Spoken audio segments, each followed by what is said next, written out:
Hello! How are you? Ignore the noise. It's the Xbox. Can't help it. This is the new set for Cinematic Ventures. I gotta have the movie on display, as I do for most of them, so there it is. Today we're talking about The Bone Collector. But first and foremost, as you may have noticed, the playlist has changed. It's not Season 1 anymore. It's just Cinematic Journeys. I'm gonna try to get through all these in, not worry about separating. I am saving the Christmas ones. They're all going to be in alphabetical order, except the Christmas ones I'm waiting till Christmas to do. And the Steven Seagal ones are going to be out of order, as well as the Witch Mountain ones, which I also might save till Disney. So the Escape to Witch Mountain, Return from Witch Mountain, they'll probably be in December, along with the Christmas ones. So just know I will skip some and do those later. We'll talk about The Bone Collector from 1999, starring Denzel Washington and Angelina Jolie, as well as Ed O'Neill in a serious film.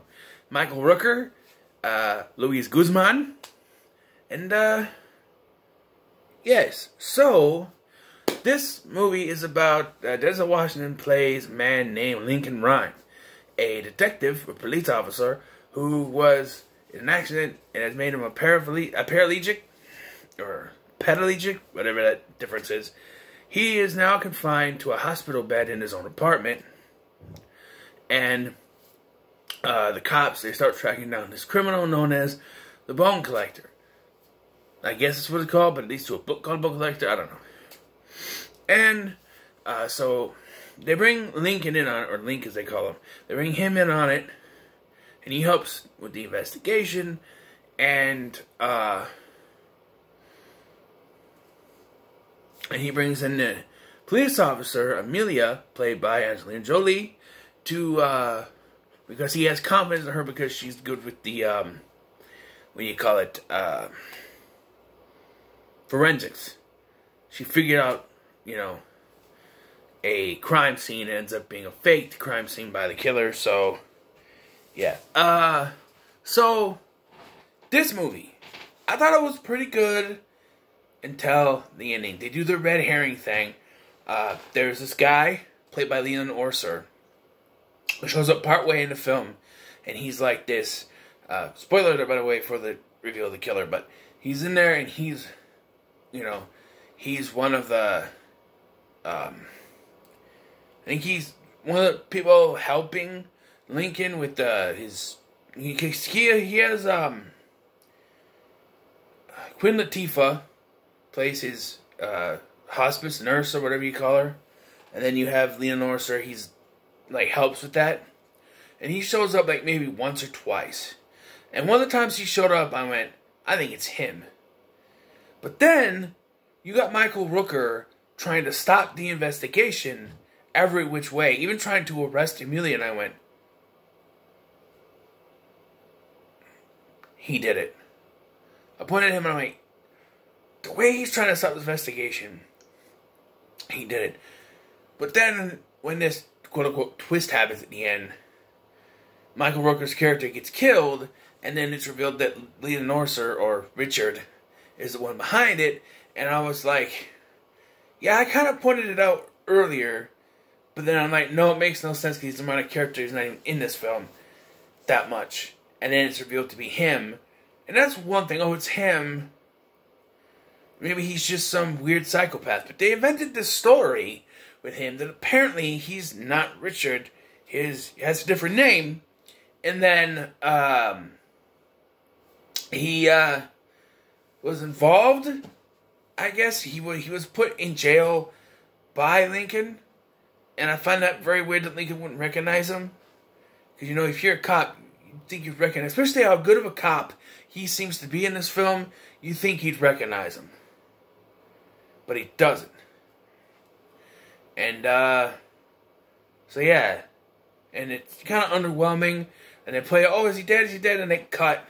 And he's there, and he's got his niece. Like, and it's revealed that Amelia called his sister, and he got his niece there and everything. It's nice. So I liked Denzel Washington's performance in this. It's pretty good, despite being strapped to a hospital bed for the entire film, except for like a little thing at the beginning. He is fantastic. He plays this tough, gruff cop who, you know, was good at what he did, but now he's stuck. He can't move from this place, so he's got to have help. Amelia is that help, and you see the struggle. I don't praise Angelina Jolie that much because I don't think she's that good of an actress. To be honest, stuff I've seen her in has not convinced me. This has changed my mind. She is fantastic in this film, and I take back every bad thing I ever said about her. She's even attractive in this film. She doesn't look like half death like all the other stuff I've seen her in lately. She's very pretty here. This is before she half died? I don't know. But, yeah, they're both very good. Ed O'Neill is in this, playing a serious role, and he is very serious. He did some comedy stuff. Not really, they have Luis Guzman for that, who plays Eddie. And he's funny, too. He's getting funny stuff, you know. And Ed O'Neill's good. Michael Rooker is good as the no-nonsense police chief. Who, you know, you're not going to do this, and you're not going to do that. And blah, blah, blah, blah, blah, blah. He even says he's going to arrest Amelia on one occasion, and she's gone out of there. Yeah. And I thought for a second, they're like, well, why didn't they try to stop her? It's like, you know, they're on Lincoln's side, too. They're not going to stop. Queen Latifah, that's someone I can criticize because I've always been kind of iffy on her performances in films. Like, I think the best thing that I like from her is not even her role in Scary Movie 3, but when she's there and they just one line really when they're, because her whole thing is that she's smoking and they make a joke because the actress, you know, the character, the Orpheus or whatever her name was, in The Matrix that she's spoofing. Orpheus was Lawrence Fishburne. Whatever character she is spoofing from The Matrix, I can't remember. She smoked. And so they make that a running joke, that she's a smoker. She's got cigarette butts in every drawer and everything in that one. And the one line I like is when they're trying to, like, it's a lighthouse, and like it looks like she goes, a cigarette? It does, but that's the joke. That's one thing I like from her. Otherwise, I think she goes a little too over the top sometimes. Here, she's fine. I think this was one of her first acting gigs, and she's alright. She's fine. Nothing to write home about. Leland Orser is the villain. Bland. We don't see him through most of the damn film, except we see a couple times that he pops up to help with the medical stuff. And then at the end, he has this whole, you know, exposition dump where he tells his past and stuff, and it's just like, okay, I understand this is supposed to be a mystery, like, evolution, but, like, just, no, I'm not getting it. It's just, no. I think I would have liked it better if it was Michael Rooker. But being a twist that he's just the biggest red herring in the world, and it points back to this guy that I thought for a bit of a second was the killer, but then changed my mind once Michael Rooker, which, you know, the red herring stuff did its job because it convinced me it was Michael Rooker when it wasn't. But I think just the whole reveal is kind of meh, and then just the excuse that he has for doing it. Okay, he wants revenge on Lincoln, but why is he killing these random people? And like Lincoln saying, oh, you forged evidence. I didn't forge anything. And like every time he's, you know, oh, you did this, you did that. No, I didn't do it. I'm just like, okay, then why did you go to jail then if you didn't do all this stuff? It's never explained what actually happened. Was he framed by someone else? There's no explanation.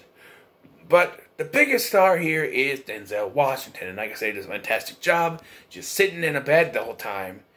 And he's great, you know? He has great chemistry with Angelina Jolie, although I could have lived without the romantic stuff. Because there's one scene where they're like really close, and then at the end of the film, she puts her hand on his hand. I'm just like, nah. No, you didn't need to go to romance. Not every male and female lead need to have a romance. You don't need to do that. You don't have to. No. Can. It works.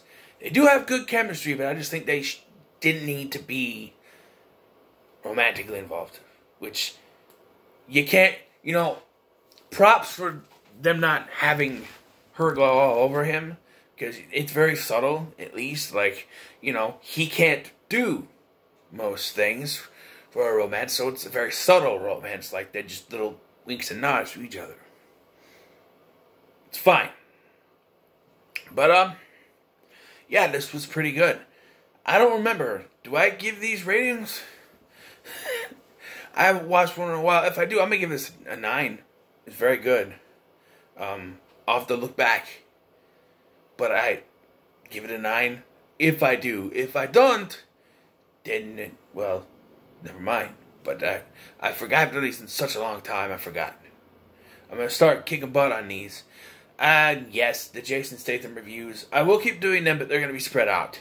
Plus, I got another series I'm working on doing. I'm not going to announce it here yet, but it's another one that's going to be spread out.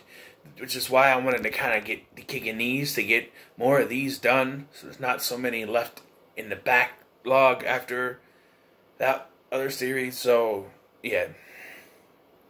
So what are your thoughts on The Bone Collector? Let me know in the comments below. Make sure to like, share, and subscribe. Thank you for watching. I've been Scotty, and I'll see you in the next one.